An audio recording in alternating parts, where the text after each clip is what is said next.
नमस्कार, शहर में आप सभी का स्वागत है। बात करेंगे नेपाल की और नेपाल में हो रहे डेमोग्राफिक बदलाव की।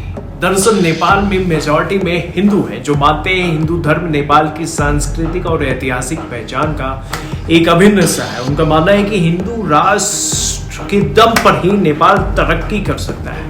पारंपरिक, धार्मिक और सांस्कृतिक धरोहरों को अगर नेपाल में संरक्षित करना है तो हिंदू राष्ट्र की जरूरत नेपाल को एक बार फिर है। साल 2008 में नवनिर्वाचित संविधान सभा ने 240 साल पुरानी राजशाही को समाप्त करते हुए नेपाल को एक संघीय लोकतांत्रिक गणराज्य घोषित किया। नेपाल ने सितंबर 2015 में पहला लोकतांत्रिक संविधान अपनाया। हाल के सर्वे में पाया गया, दरअसल एक रिपोर्ट के मुताबिक ये पाया गया कि लगभग 50% नेपाली फिर से नेपाल को हिंदू राष्ट्र बनाना चाहते हैं। चूंकि नेपाल में राजा को हिंदू धर्म का संरक्षक माना जाता था, इसलिए राजशाही समर्थकों की संख्या बढ़ रही है। वैसे नेपाल के 2015 के संविधान में राजतंत्र की वापसी की संभावना के लिए कोई जगह है ही नहीं। अगर राजशाही को वापस लाना है तो एक नए संविधान की आवश्यकता हो।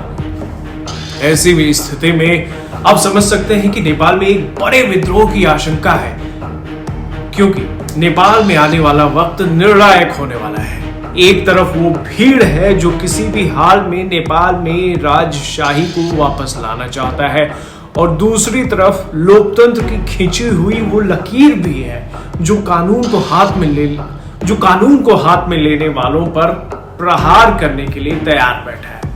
नेपाल में आज राष्ट्राध्यक्ष के रूप में एक राष्ट्रपति और एक सरकार का नेतृत्व करने वाला प्रधानमंत्री होता है, जैसा कि हिंदुस्तान में है।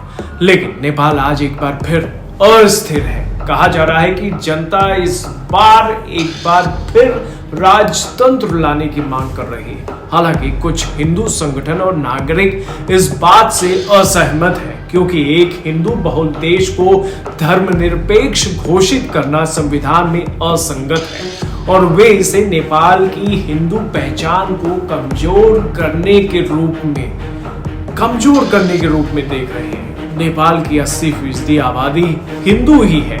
ऐसे में कईयों को यह भी लगता है कि नेपाल फिर से हिंदू राष्ट्र बन जाएगा, पर कुछ के मुताबिक नेपाल केवल 1962 से 90 तक ही हिंदू राष्ट्र रहा। अब जो भी इसको लेकर आंदोलन हो रहे हैं उसका प्रभाव पूरे नेपाल में बिल्कुल नहीं है। वह कहते हैं कि जहां कहीं भी एक धर्म के आधार पर सरकार बनी तो ऐसे में दूसरे समुदाय के लोग परेशान हो जाते हैं। श्रीलंका, बांग्लादेश और पाकिस्तान जैसे कई देश इसकी उदाहरण है।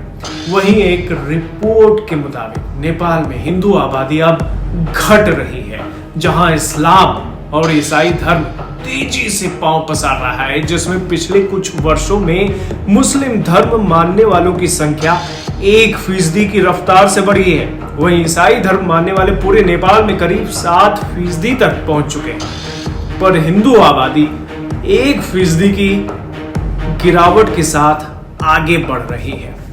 अब आइए समझते हैं कि आखिर कैसे दशकों पहले नेपाल हिंदू राजतंत्र बना। दरअसल वर्तमान नेपाल केवल छोटी छोटी रियासतों के रूप में अस्तित्व में था। राजा पृथ्वी नारायण शाह ने 1768 में क्षेत्र के खंडित राज्यों को एकीकृत कर नेपाल साम्राज्य का गठन किया। हालांकि 1800 तक राज्य पर रीजेंट और स्वयंभू प्रधानमंत्रियों का शासन था, लेकिन वे ऐसा शाह वंश के राजाओं के नाम पर कर रहे थे। 1950 में त्रिभुवन शाह, जो अपने पूर्वजों की तरह औपचारिक भूमिका निभाते थे, उन्होंने राजनीतिक भूमिका का दावा किया। तब से शाह वंश के राजाओं ने 2006 में आंदोलन तक नेपाल में राजनीतिक शक्ति का प्रयोग किया।